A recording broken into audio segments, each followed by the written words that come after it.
Welcome viewers, welcome to my YouTube channel cam medium. आज की इस वीडियो में हम लोग आर्टिकल 6.4.3 पढ़ेंगे जो कि नई थ्योरी के बारे में है, valence shell electron pair repulsion theory. ठीक है, इस थ्योरी की हम डिटेल पढ़ेंगे। तो आइए विदाउट वेस्टिंग एनी टाइम हम इसको स्टार्ट करते हैं। बिस्मिल्लाहिर्रहमानिर्रहीम। Valence shell electron pair repulsion theory, इस थ्योरी की एक शॉर्ट फॉर्म होती है जो इसके वर्ड्स के फर्स्ट अल्फ़ाबेट्स को मिलाकर बनाई गई है, यानी वेस्पर भी इसे हम कहते हैं। वो किस तरह से हम लिखेंगे, valence shell electron pair repulsion, और एंड पे हम इसे कह देते हैं theory. This is VSEPR theory. जैसे कि इसके नाम से आपको पता है कि वैलेंस शेल के इलेक्ट्रॉन्स के बारे में ये डिस्कस करेगी और उन इलेक्ट्रॉन्स के, यानी वो जो इलेक्ट्रॉन पेयर्स होंगे उनके दरमियान रिपल्शन को डिस्कस करेगी। ठीक है, valence shell electron pair repulsion theory, इसी बेस पे हमने इसका नाम रख दिया है कि ये जो आउटर मोस्ट शेल या वैलेंस शेल के अंदर जो इलेक्ट्रॉन्स मौजूद हैं उनके दरमियान रिपल्शन के बारे में ये थ्योरी डिस्कस करेगी। हम इसको पहले मैं आपको इसका थोड़ा सा इंट्रोडक्शन बता देती हूँ। इसके इंट्रोडक्शन में हम ये बताते हैं कि दो साइंटिस्ट थे, एक का नाम था सिग्विच, डी जो है वो साइलेंट है, सिग्विक भी इसे कह सकते हैं आप, सिग्विक एंड पावल। ये दो साइंटिस्ट थे, इन्होंने 1940 में प्रपोजल दिया था एक, कि शेप्स मॉलिक्यूल की जो हैं वो उन्हें हम इलेक्ट्रॉन पेयर्स की बेस पर इंटरप्रेट कर सकते हैं। यानी उन्होंने ये कॉन्सेप्ट दिया कि हमारे पास जो वैलेंस शेल के अंदर इलेक्ट्रॉन पेयर्स मौजूद होते हैं ना, उनकी बेस पे हम मॉलिक्यूल्स की शेप को इंटरप्रेट कर सकते हैं, हम अंदाज़ा लगा सकते हैं, हम पेशेन गोई कर सकते हैं कि मॉलिक्यूल की शेप जो है वो इस तरह की होगी। रिसेंटली फिर हमारे पास दो साइंटिस्ट हैं, ठीक है, निलहोम एंड गिलेस्पी। क्या नाम मैंने बताए हैं, निलहोम, और दूसरा है, यहाँ पर भी एल आता है लेकिन वो साइलेंट है, गिलेस्पी। ये दो साइंटिस्ट हैं, ठीक है। इन्होंने वेस्पर थ्योरी प्रॉपरली एक्सप्लेन की, ठीक है। इन्होंने प्रपोजल दिया, उसके 3 से 4 पॉइंट्स दिए जो कि मॉलिक्यूल्स की शेप को एक्सप्लेन करती है। और ये जो जिन मॉलिक्यूल्स की शेप के बारे में वेस्पर एक्सप्लेन करती है, हम कहते हैं कि वो नॉन ट्रांजिशन एलिमेंट्स हैं। नॉन ट्रांजिशन एलिमेंट्स का मतलब क्या है कि ट्रांजिशन एलिमेंट्स के लिए दो थ्योरीज सेपरेट हैं, जो मैंने आपको बताया था कि वो आपके पास हैं CFT and LFT, crystal field theory and ligand field theory, वो सेपरेट हैं, ठीक है, और ये सेपरेट है। अच्छा जी, ट्रांजिशन एलिमेंट्स के लिए नहीं है, ये नॉर्मल एलिमेंट्स के लिए है valence shell electron pair repulsion theory. इसकी सबसे पहले जो बेसिक अजम्पशन है वो मैं आपके साथ डिस्कस कर दूं कि इसकी बेसिक अजम्पशन की मैं पहले स्टेटमेंट लिखती हूँ कि वो क्या, किस बेस पे इन्होंने इस थ्योरी को प्रपोज किया था, प्रपोजल दिया था ये वाला। तो वो बेसिक अजम्पशन क्या है, द वैलेंस इलेक्ट्रॉन पेयर्स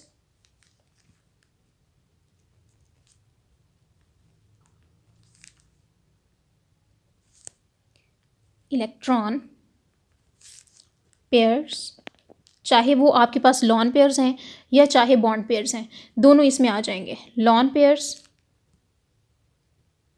और bond pairs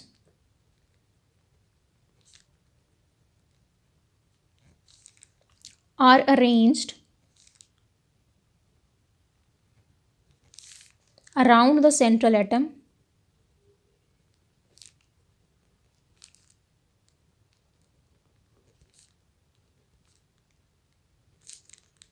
at a maximum distance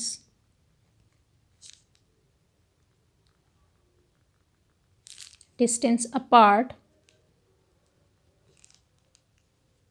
एक दूसरे से काफ़ी दूर दूर होते हैं, apart, to keep the repulsions at minimum।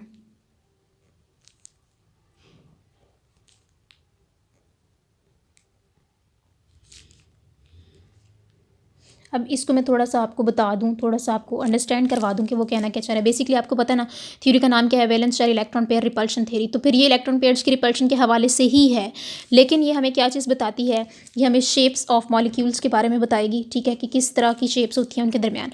अब उसकी बेसिक असम्पशन जो है ना, जिसके ऊपर तमाम थ्योरी जो बेस कर रही है, वो क्या है, द वैलेंस इलेक्ट्रॉन पेयर, जो आउटर मोस्ट शेल के अंदर जो इलेक्ट्रॉन्स मौजूद हैं, वो जो पेयर बना के मौजूद हैं, उनमें चाहे लॉन पेयर्स हों चाहे बॉन्ड पेयर्स हों, दोनों are arranged around the central atom, central atom के अराउंड वो अरेंज किस तरह से होते हैं, एट अ मैक्सिमम डिस्टेंस, एक मैक्सिमम डिस्टेंस रखते हैं, अपार्ट यानी एक दूसरे से मैक्सिमम डिस्टेंस दूर दूर रहते हैं, to keep the repulsion at minimum, ताकि वो एक ही शेल के अंदर इलेक्ट्रॉन्स मौजूद है ना, उनके दरमियान रिपल्शन कम से कम हो। फॉर एग्जाम्पल अगर मैं स्ट्रक्चर ड्रॉ करती हूँ, सपोज करें क्लोरीन का, क्लोरीन होता है 17, ठीक है, क्लोरीन का न्यूक्लियस ये है, ठीक है, क्लोरीन का फर्स्ट शेल ये है, क्लोरीन का सेकंड शेल जो है वो ये है, ठीक है, क्लोरीन का जो थर्ड शेल है ना वो ये है,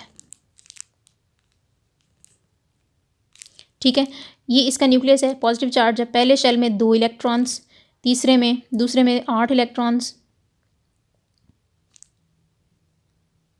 और जो तीसरा शेल है ना, सेकंड के बाद जो तीसरा शेल है उसके अंदर 7 इलेक्ट्रॉन्स होते हैं, ठीक है, फिर जाके 17 बनते हैं ना, 2 और 8 10 और 7 17, ठीक है, 1 2 3 4 5 6 और 7। अब यहाँ पर देखें ये जो वैलेंस शेल के इलेक्ट्रॉन्स हैं, बेसिक असम्पशन क्या है, valence electron pairs lone pair हों बॉन्ड पेयर हों are arranged around the central atom at a maximum distance apart to keep the repulsions at minimum. ये देखें 7 इलेक्ट्रॉन्स है ना, 2 यहाँ अरेंज हुए हैं, 2 इधर अरेंज हुए हैं, 2 इधर, ये बेसिकली ये दो इलेक्ट्रॉन्स है ना, दीज आर इलेक्ट्रॉन पेयर्स, क्या है ये इलेक्ट्रॉन पेयर्स, ठीक है, और ये वैलेंस शेल की बात कर रही है, हम अंदर वाले शेल्स की हम बात नहीं करेंगे, वैलेंस शेल की हम बात करेंगे। तो इलेक्ट्रॉन पेयर्स जो हैं, अब ये देखें ये वाला ये वाला ये वाला और ये वाला, आप देखें कि इससे ज़्यादा डिस्टेंस वो एक दूसरे से दूर नहीं हो सकते, मैक्सिमम डिस्टेंस पर हैं एक दूसरे से, ताकि इनके दरमियान रिपल्शंस जो हैं वो कम से कम हो। अब ऐसा तो नहीं हो सकता कि ये दोनों पेयर्स एक दूसरे के करीब हो जाएं, इससे ज़्यादा फासला रख लें, या ये दोनों पेयर्स एक दूसरे के करीब हो जाएं, इससे ज़्यादा फासला रख लें, नहीं, सबके लिहाज से उन्होंने अपने आप को एक मैक्सिमम डिस्टेंस पर रखना है, ताकि जो रिपल्शंस हैं वो कम से कम हो सकें।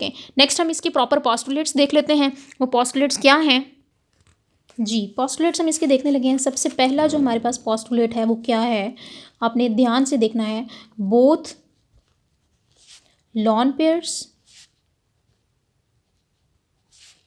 And bond pairs participate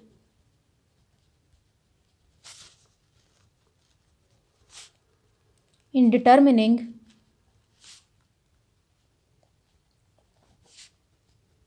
the geometry of molecules, ठीक है, यानी वो कह रहा है कि वो जो मैंने क्लोरीन का स्ट्रक्चर ड्रॉ किया है, सपोज करें मैं उसके अंदर वाले शेल्स ड्रॉ नहीं कर रही, सिर्फ मैं उसका बाहर वाला शेल ड्रॉ करती हूँ। मैंने बताया कि 7 इलेक्ट्रॉन्स हैं, एक इलेक्ट्रॉन यहाँ पर है, एक और 2 इलेक्ट्रॉन्स यहाँ पे हैं,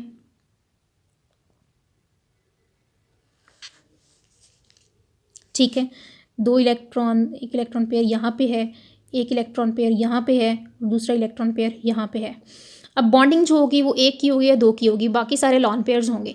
वो कह रहा है चाहे लॉन पेयर्स हैं चाहे बॉन्ड पेयर्स हैं, वो दोनों इसकी ज्योमेट्री जो बनेगी ना, शेप जो बनेगी मॉलिक्यूल की, उसको डिसाइड करने में हेल्प करेंगे, ठीक है, लॉन पेयर्स हों चाहे बॉन्ड पेयर्स हों, दोनों पार्टिसिपेट करेंगे in determining the geometry of molecule. ये तो सिर्फ मैंने क्लोरीन की बात की है ना, मॉलिक्यूल्स की जब बात करूँगी तो दोनों जो एटम होंगे ना मॉलिक्यूल बनाने वाले, उनके हम वैलेंस इलेक्ट्रॉन्स को देखेंगे, वैलेंस इलेक्ट्रॉन्स में से जो बॉन्ड पेयर्स होंगे, जो लॉन पेयर्स होंगे, उन सबको देखेंगे।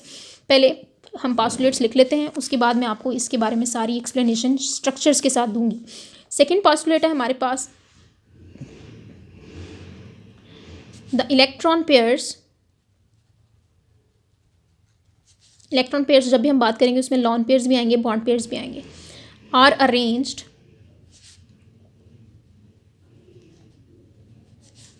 Around the nucleus around the central polyvalent atom. Central polyvalent atom में हम पॉलीवैलेंट क्यों बात कर रहे हैं, क्योंकि पॉलीवैलेंट का मतलब है कि उसके आउटर मोस्ट शेल में एक वैलेंसी नहीं है, उसकी एक से ज़्यादा इलेक्ट्रॉन्स मौजूद हैं, ज़्यादा वैलेंसी उसकी। Polyvalent atom so as to remain at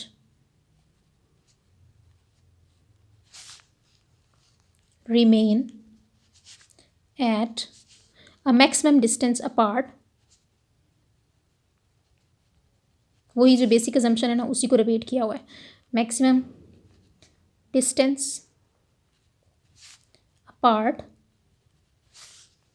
to avoid repulsions. यानी जो इलेक्ट्रॉन पेयर्स हैं वो एक दूसरे को मैक्सिमम डिस्टेंस पे रखेंगे ताकि रिपल्शन कम से कम हो या रिपल्शन ना होने के बराबर हो, टू अवॉइड रिपल्शंस। ये रिपल्शंस के बारे में ये थ्योरी डिस्कस करेगी।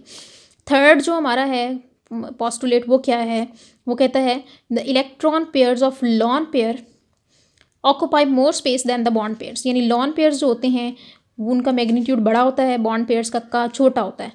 The electron pairs of lawn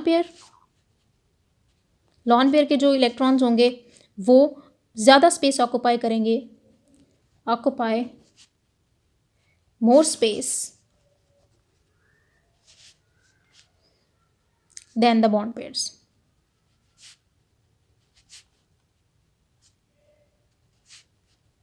इससे क्या मुराद है भाई? इससे मुराद ये है कि जो इलेक्ट्रॉन पेयर्स है ना, यानी उसमें लॉन पेयर्स भी आ रहे हैं, बॉन्ड पेयर्स भी आ रहे हैं। लॉन पेयर जो होता है वो होता है इलेक्ट्रॉन पेयर जो बॉन्डिंग के अंदर पार्टिसिपेट नहीं करता। कौन सा बॉन्ड पेयर होता है जो बॉन्डिंग के अंदर पार्टिसिपेट नहीं करता? फॉर एग्जांपल आपके पास वाटर है ना, तो वाटर का स्ट्रक्चर होता है ये, इस तरह से होता है ना, कल हम डिस्कस कर रहे थे। एक लॉन पेयर इसका ये होता है, एक लॉन पेयर इसका ये होता है ऑक्सीजन का, और जबकि ऑक्सीजन के आउटर मोस्ट में 6 इलेक्ट्रॉन्स होते हैं क्योंकि इसका एटॉमिक नंबर 6 है, और 2 इलेक्ट्रॉन्स वो यूज़ करता है 2 हाइड्रोजन के साथ बॉन्डिंग करने के लिए। 2 इलेक्ट्रॉन्स जो इलेक्ट्रॉन का एक पेयर और दूसरा पेयर जो है वो ऐसे ही पड़े होते हैं, वो बॉन्डिंग में पार्टिसिपेट नहीं करते। तो फिर ये लॉन पेयर्स होते हैं, और जिन 2 इलेक्ट्रॉन्स ने बॉन्डिंग की है वो बॉन्ड पेयर्स होते हैं, ठीक है। तो वो कहता है अपने इस पोस्टुलेट के अंदर कि लॉन पेयर्स जो हैं वो ज़्यादा स्पेस ऑक्यूपाई करते हैं बॉन्ड पेयर्स की निस्बत। क्यों?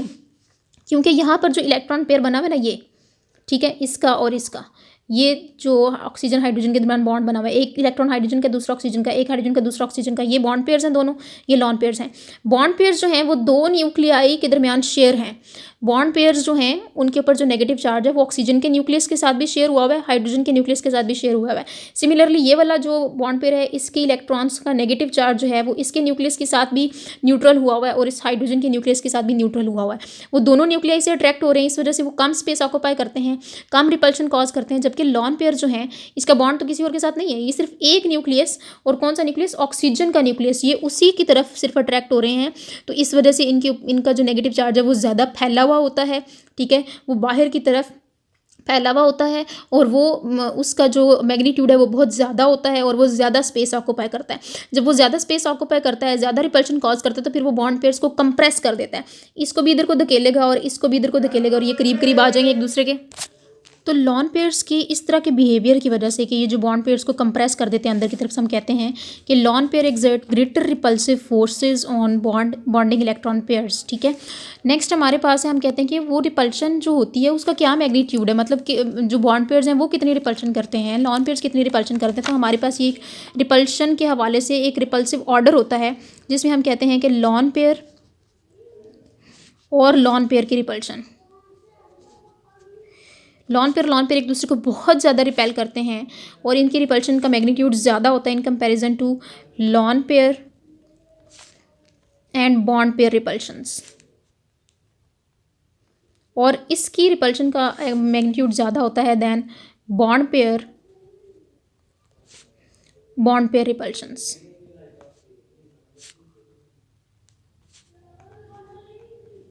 ठीक है, रिपल्शन सबसे ज़्यादा लॉन पेयर के दरमियान होती है, उससे कम लॉन पेयर और बॉन्ड पेयर के दरमियान होती है, और सबसे कम बॉन्ड पेयर के दरमियान होती है। ठीक है, ये रिपल्शंस का मैग्नीट्यूड है जो कि प्रपोज किया गया था अकॉर्डिंग टू वेस्पर थ्योरी। ठीक है, और लास्ट पॉइंट हमारे पास ये है, ये जो रिपल्शंस होती है ना, ये वाली इन लॉन पेयर की रिपल्शंस जो हैं, ये वाली रिपल्शंस, ये lone pair bond pair repulsions जो हैं, इन रिपल्शंस को हम नाम देते हैं, इन तमाम किस्म की रिपल्शंस को हम कहते हैं कि these are van der Waals repulsions. जैसे हमने वैंडर वाल्स अट्रैक्शंस पढ़ी थी ना, इसी तरह से ये वैंडर वाल्स रिपल्शंस भी होती हैं। ठीक है, और लास्ट हमारे पास पोस्टुलेट है, फोर्थ वाला पोस्टुलेट, वो क्या कहता है जनाब? वो ये कहता है कि जो 2 इलेक्ट्रॉन पेयर्स होते हैं जो डबल बॉन्ड बनाने के लिए यूज़ होते हैं, और 3 इलेक्ट्रॉन पेयर्स जो ट्रिपल बॉन्ड बनाने के लिए यूज़ होते हैं, वो ज़्यादा स्पेस तो ऑक्यूपाई करते हैं, लेकिन शेप की डिटर्मिनेशन में वो सिंगल बॉन्ड की तरह बिहेव करते हैं। यानी मैंने जो कहा है वो क्या है? The 2 electron pairs of double bond, electron pairs of double bond, ठीक है, and 3 electron pairs of triple bond double bond और ट्रिपल बॉन्ड के जो तो ये इलेक्ट्रॉन पेयर्स हैं वो क्या करते हैं, वो ज़्यादा स्पेस ऑक्यूपाई करते हैं, लेकिन सिंगल बॉन्ड से ज़्यादा स्पेस ऑक्यूपाई करते हैं ना, लेकिन क्या होता है कि वो सिंगल इलेक्ट्रॉन पेयर की तरह ही बिहेव करते हैं जब हमें ज्योमेट्री या शेप बनानी होती है। हम कहते हैं कि ये दोनों चीज़ें जो है ना ये मोर स्पेस ऑक्यूपाई करते हैं, ऑक्यूपाई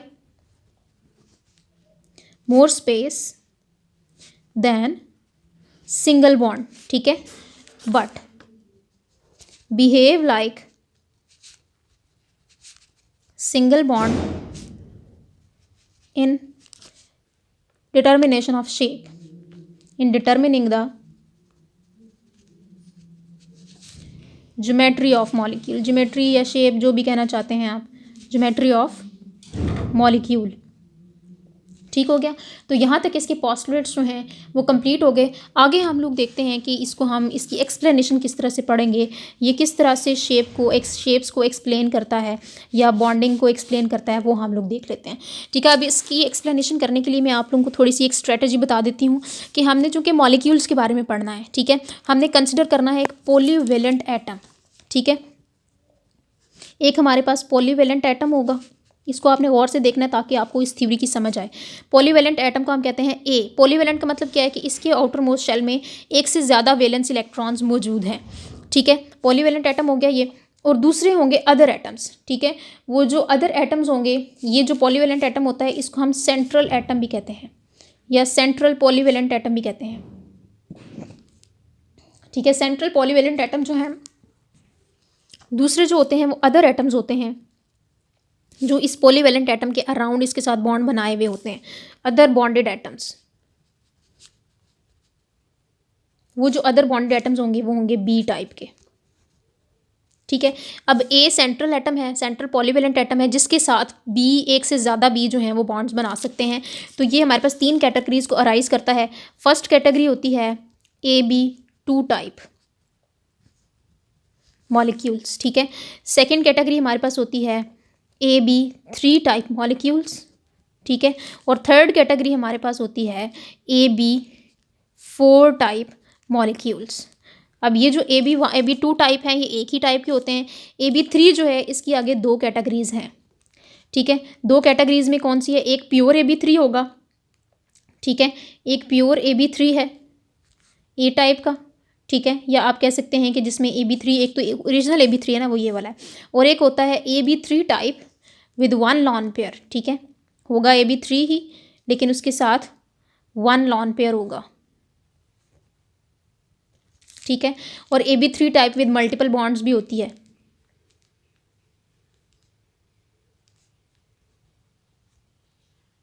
ये भी होती है।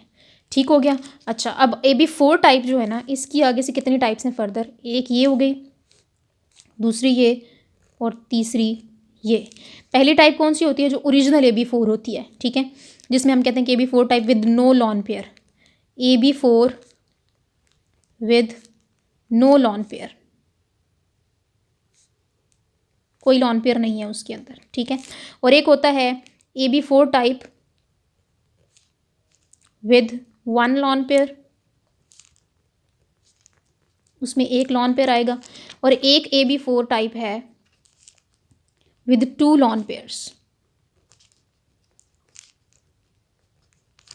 ठीक है, अब 1 बाय 1 हम इसको डिस्कस कर लेते हैं। टोटल हमने कितनी डिस्कशन करनी है, AB2, AB3 with multiple bonds, AB3 with 1 lone pair, AB4 with no lone pair, AB4 with 1 lone pair, AB4 with 2 lone pairs. 1 2 3 4 5 और 6 कैटेगरीज हम लोगों ने डिस्कस करनी है। तो आइए हम इसे डिस्कस कर लेते हैं जी। AB2 टाइप जो है, सबसे पहले हम इसको डिस्कस करेंगे। AB2 टाइप में हमारे पास एक A है और 2 B हैं। ठीक है, इसकी सबसे पहले मैं आपको करेक्टरिस्टिक्स बता दूं।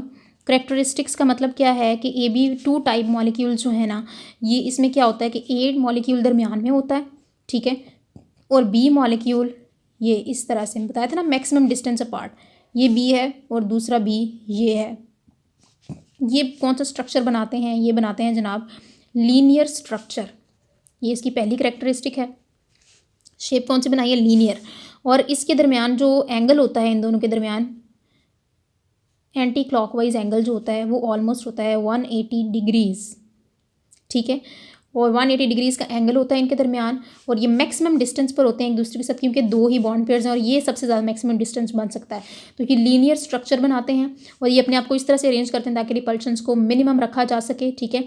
और ये जो ज्योमेट्री है लीनियर स्ट्रक्चर है, इसे आप कह सकते हैं लीनियर जियोमेट्री, लीनियर इसकी ज्योमेट्री है, ठीक हो गया। अब इसमें एग्जांपल्स कौन कौन सी आती हैं? फॉर एग्जांपल इस तरह हम किस किस स्ट्रक्चर को ड्रॉ कर सकते हैं? हम ड्रॉ कर सकते हैं मैग्नीशियम क्लोराइड को, हम ड्रॉ कर सकते हैं बेरिलियम क्लोराइड को, हम ड्रॉ कर सकते हैं कैडमियम क्लोराइड को, हम ड्रॉ कर सकते हैं मर्क्यूरस क्लोराइड को।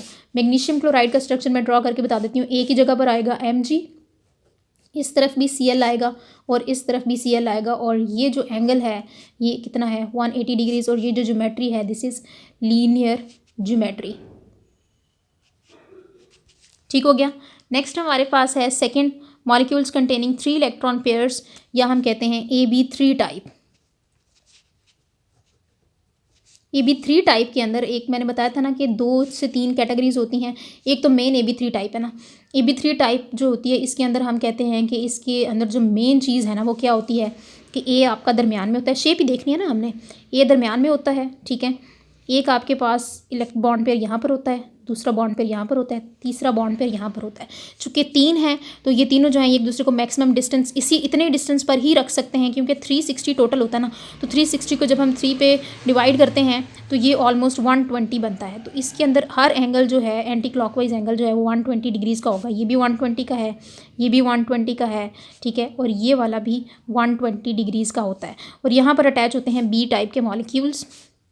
और ये जो ज्योमेट्री बन रही है इसकी, ये ज्योमेट्री कौन सी होती है? इस ज्योमेट्री को हम कहते हैं this is trigonal planner, trigonal planner भी कह सकते हैं, और ये इक्विलैटरल ट्राइएंगल शेप भी होती है, ठीक है। इसे ट्राइएंगुलर प्लानर भी कहते हैं।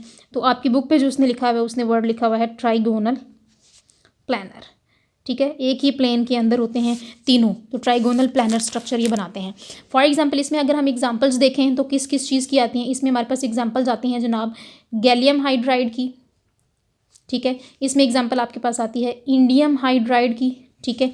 इसके अंदर आपके पास एग्जांपल आती है बोरॉन हाइड्राइड की, ठीक है, BH3 सॉरी, ठीक है। तो इसमें बोरॉन ट्राईहाइड्राइड जो है मैं इसकी आपको बोरॉन ट्राईहाइड्राइड भी हो सकता है, बोरॉन ट्राईफ्लोराइड भी हो सकता है। इन दोनों में से कोई एक शेप मैं आपको ड्रॉ करके बता देती हूँ। बोरॉन यहाँ दरमियान में होता है, एक यहाँ पर अटैच होता है, एक यहाँ पर अटैच होता है, एक यहाँ पर अटैच होता है।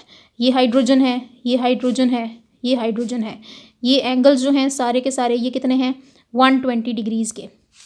ये भी 120 डिग्रीज़ का है, ये भी 120 डिग्रीज़ का है, ये भी 120 डिग्रीज़ का है, ठीक है। तो ज्योमेट्री इसकी कौन सी है भाई? ज्योमेट्री के बारे में बताएं। ज्योमेट्री है इसकी ट्राइगोनल प्लानर।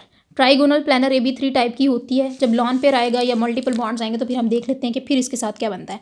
ये AB3 टाइप है, ठीक है, ये इसकी मेन कैटेगरी है। इसकी जो सेकेंड कैटेगरी थी वो कौन सी थी जनाब? वो थी हमारे पास ये AB3 type with 1 lone pair. हम इसको डिस्कस कर लेते हैं, ठीक है। AB3 विद 1 लॉन पेयर,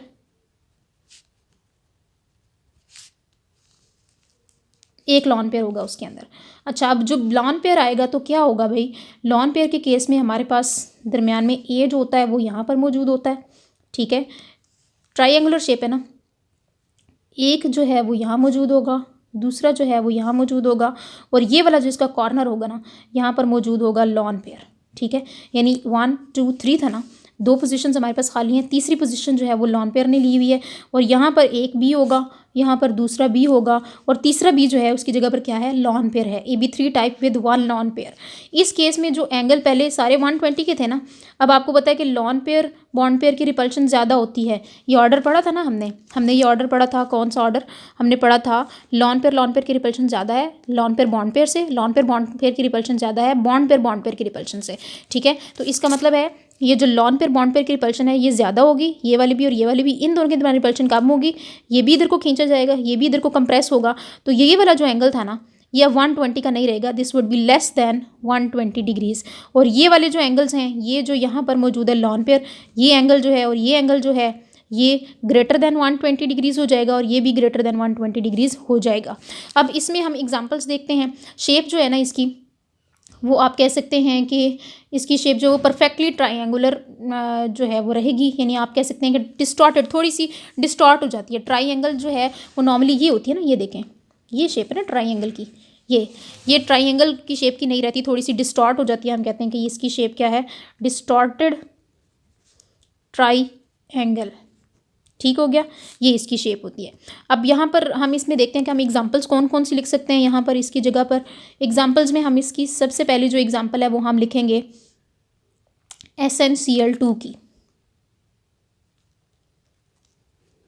ठीक है, यानी इसमें स्टेनस दरमियान में होता है। ठीक है, एक क्लोरीन इधर है, दूसरी क्लोरीन इधर है, और एक जो इसका कॉर्नर था वो ऑक्यूपाई किया हुआ है किसने, लॉन पेयर ने। ठीक हो गया, और ये एंगल जो है इसे हम कहते हैं this is less than 120 degrees, this is stannous chloride, ये उसकी एग्जांपल है। ठीक है, अब इसमें थर्ड कैटेगरी जो थी वो क्या थी, AB3 type with multiple bonds.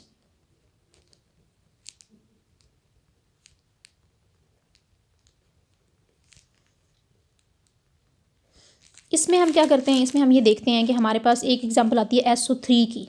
उसमें क्या होता है, यानी AB3 है ना अगर, तो A दरमियान में है, सिमिलरली यहाँ पर डबल बॉन्ड्स हैं, इधर भी B है, इधर भी B है, और इधर भी B है, मल्टीपल बॉन्ड्स आ गए, एंगल उसी तरह से होते हैं 120 डिग्री। SO3 है तो सल्फर दरमियान में होगा, double bond oxygen, double bond oxygen, double bond oxygen, angle कितना है भाई 120 डिग्रीज। ठीक है, ये SO2 की एग्जांपल है। अब इसमें भी लॉन पेयर आ सकता है, तो उस केस में हम देखते हैं कि वो हमारे पास होगी SO2 की एग्जांपल।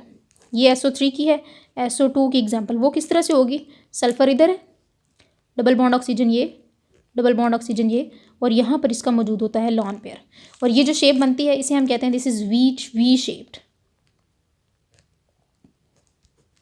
ठीक है, ये इसने लॉन पेयर ने ऑक्यूपाई किया हुआ ये वाला कॉर्नर, और ये जो एंगल होगा this would be less than 120 degrees. इसमें हर एंगल जो है 120 डिग्रीज का है। नेक्स्ट हमारे पास है AB4 टाइप, जिसपे टोटल इलेक्ट्रॉन पेयर्स 4 होंगे, central metal atom, polyvalent atom A type का होगा, और बाकी 4 B टाइप के होंगे।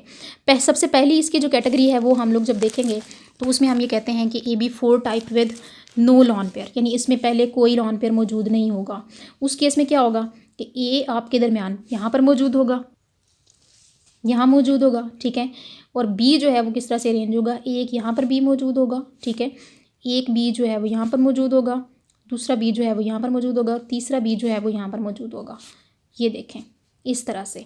अब ये जो शेप बनती है, इस शेप के दरमियान में जो दोनों बॉन्डेड पेयर्स के दरमियान में जो एंगल होता है वो होता है 109.5 डिग्रीज़ का। ठीक है, और इस शेप को हम, ये जो शेप बनाते हैं विद नो लॉन पेयर वाला, इसे हम कहते हैं कि ये टेट्राहेड्रल शेप है। टेट्राहेड्रल शेप या टेट्राहेड्रल ज्योमेट्री। एंगल कितना है 109.5 का, हर एक के दरमियान, सारे बॉन्ड्स के दरमियान 109.5 का एंगल होता है। ठीक है, तो इसमें 4 इलेक्ट्रॉन पेयर्स हैं, और ये अपने आप को मैक्सिमम डिस्टेंस पर रखते हैं, और मैक्सिमम डिस्टेंस जो है वो एक दूसरे के साथ मैक्सिमम डिस्टेंस पर रख के एक दूसरे से ड्रिफ्ट हो जाते हैं, और वो डिस्टेंस जो है 109.5 डिग्रीज़ का एंगल बनाता है। ठीक है, और रेगुलर टेट्राहेड्रॉन की शेप हमारे पास आती है। इसमें हम अगर एग्जाम्पल्स देखें तो एग्जाम्पल में हमारे पास आता है मीथेन गैस CH4 आता है, जर्मीनियम हाइड्राइड आता है। ठीक है, हमारे पास कार्बन टेट्राक्लोराइड आता है, ये इसकी एग्जांपल्स में आती हैं। मैं आपको इसके अलावा यहाँ पर आता है सिलिकॉन टेट्राहाइड्राइड, ये वाले स्ट्रक्चर्स जो हैं। इसमें मैं आपको मीथेन का स्ट्रक्चर ड्रॉ करके बताती हूँ। कार्बन दरमियान में होता है, ये एक हाइड्रोजन है इसकी, ये इसकी दूसरी हाइड्रोजन है, ये तीसरी हाइड्रोजन है, और ये चौथी हाइड्रोजन है। एंगल जैसे कि आप जानते हैं एंगल होगा ऑलमोस्ट 109.5 डिग्रीज़ के, तमाम एंगल इसके अंदर इतने ही होंगे 109.5 डिग्रीज़ के।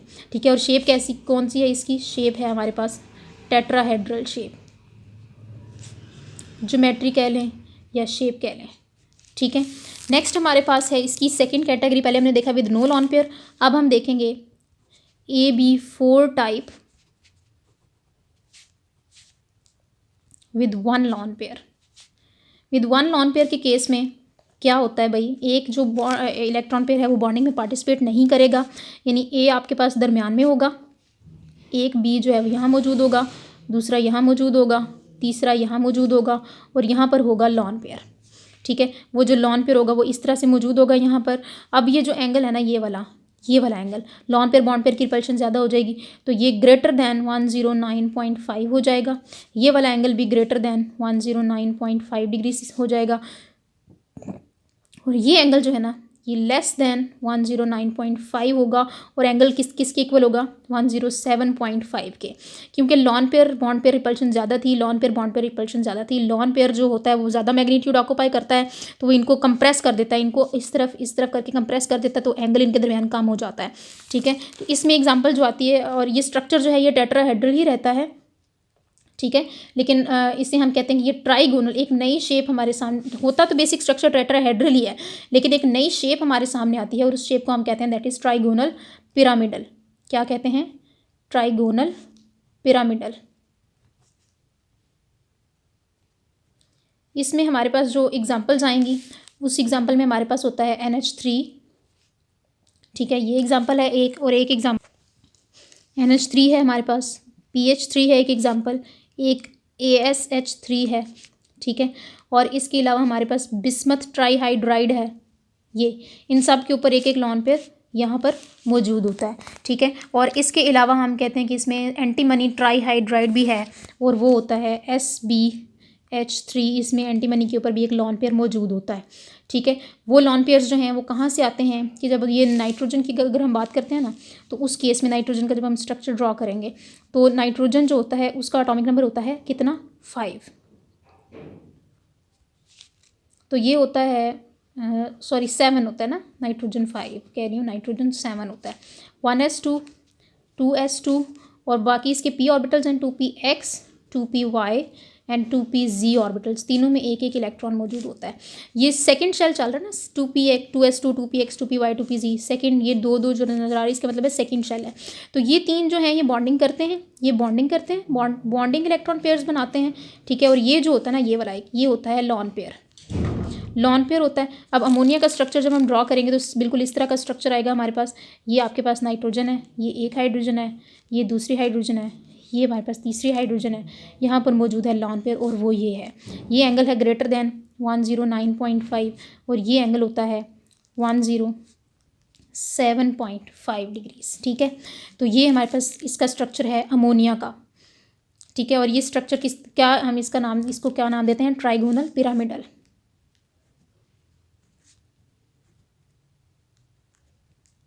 जी, अब हमारे पास थर्ड कैटेगरी है इसकी, AB4 type with 2 lone pairs. इसमें हम क्या करते हैं, शेप जो होती है मेन वो क्या होती है, ए यहाँ पर मौजूद होता है। ठीक है, और बी जो है एक इधर मौजूद होगा बी, यानी ये दो चीज़ें रहेंगी। दूसरा बी मौजूद होगा यहाँ पर, ये वाली जगह जो थी ये भी लॉन पेयर ऑक्यूपाई कर लेगा, और ये वाली जो जगह है ना, ये वाली, ये भी लॉन पेयर ऑक्यूपाई कर लेगा। अब ये दो लॉन पेयर्स हैं हमारे पास, ये एंगल जो है ये ग्रेटर देन 109.5 हो जाएगा, क्योंकि आपको पता है लॉन पेयर की रिपल्शन सबसे ज़्यादा होती है, फिर लॉन पेयर बॉन्ड पेयर की होती है। तो ये वाला एंगल जो है ये ग्रेटर देन 109.5 होगा, ये वाला एंगल भी जो है ये ग्रेटर देन 109.5 डिग्रीज हो जाएगा। ये वाला एंगल जो है बेचारा ये लेसर देन 109.5 डिग्रीज होगा, यानी ये किसके इक्वल होगा? 104.5 डिग्रीज के इक्वल हो जाएगा। और ये जो हमारे पास शेप बनती है, शेप के बारे में भी मैं आपको जल्दी से बता दूं कि ये शेप किस तरह की होगी। इसे हम कहते हैं बेंट और एंगुलर शेप। कैसी शेप होगी? बेंट और एंगुलर शेप। बेंट शेप किस तरह से, ये देखें ना, बेंट हुई हुई है ना, बेसिकली हमें जो नज़र आता है लॉन पेयर्स तो नज़र नहीं आते, बॉन्ड पेयर ही नज़र आता है, तो ये शेप ही हमें नज़र आएगी। तो हम कहते हैं कि ये शेप जो है ये आपके पास है बेंट और एंगुलर शेप।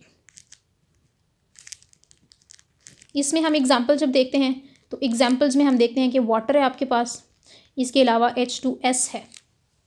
ठीक है, ये जो एग्जांपल्स मैंने लिखी हैं इसमें मैंने वाटर और H2S क्यों लिखा है, क्योंकि ऑक्सीजन के पास भी 2 लॉन पेयर्स होते हैं और सल्फ़र के पास भी 2 लॉन पेयर्स मौजूद होते हैं।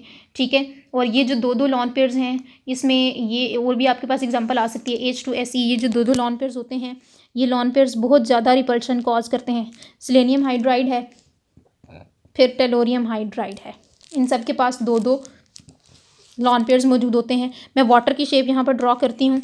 वाटर की शेप जब मैं ड्रॉ करूँगी तो वो किस तरह से होगी, ये देखें, यहाँ पर ए जो था इसकी जगह पर मैं ड्रॉ करूँगी ऑक्सीजन, एक हाइड्रोजन है यहाँ पर वाटर की, दूसरी हाइड्रोजन है यहाँ पर वाटर की, ऑक्सीजन का एक लॉन पेयर इधर है और एक लॉन पेयर इधर है, और उसको मैं इस तरह से ड्रॉ करूँगी यूँ।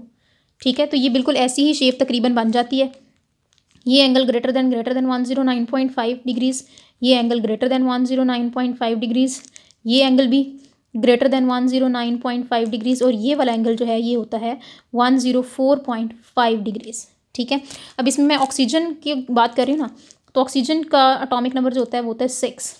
जब मैं इसकी इलेक्ट्रॉनिक कन्फिग्रेशन लिखूँगी तो 1s2, 2s2, 2px2, 2py1 1 और 2pz1। ये दो बॉन्डिंग है और ये दो लॉन पेयर्स हैं, ये वाला और ये वाला, ये दोनों लॉन पेयर्स हैं, ये दोनों बॉन्ड पेयर्स हैं। तो लॉन पेयर्स यहाँ मौजूद हैं, बॉन्ड पेयर्स ने बॉन्डिंग की है। तो इसकी शेप भी जो है वो कौन सी होगी, बेंट और एंगुलर, बेंट और एंगुलर शेप होगी इसकी भी। ठीक है, तो इसके साथ हम लोगों ने जो valence shell electron pair repulsion theory है उसको हमने कंप्लीट कर लिया यहाँ तक। ठीक है, और नेक्स्ट इंशाल्लाह हम लोग वीबीटी स्टार्ट करेंगे। बेटा ये बहुत इंपॉर्टेंट लेक्चर है, आपने इसको बहुत अच्छे तरीके से पढ़ना है, बहुत अच्छे तरीके से पढ़ेंगे और इसको लर्न करेंगे तो हमारी ये थ्योरी क्लियर हो जाएगी। ये देखें, टेबल 6.4 जो है ना, आसान याद करने का आसान तरीका है कि आप टेबल 6.4 को लर्न कर लें। ठीक है, और दूसरी बात ये कि एक्सरसाइज में वेस्पर थ्योरी से रिलेटेड जितने भी क्वेश्चन हैं वो आप लोग अच्छे से लर्न कर लें। बेटा अगर आप लोगों को लेक्चर की समझ आई है, शेप्स की समझ आई है, अंडरस्टैंडिंग हुई है, तो आप इस वीडियो को लाइक कीजिएगा, सब्सक्राइब कीजिएगा फॉर फ्यूचर नोटिफिकेशंस। आज के लिए इतना काफ़ी है। अल्लाह हाफिज़ गर्ल्स, अपना ख्याल रखिएगा।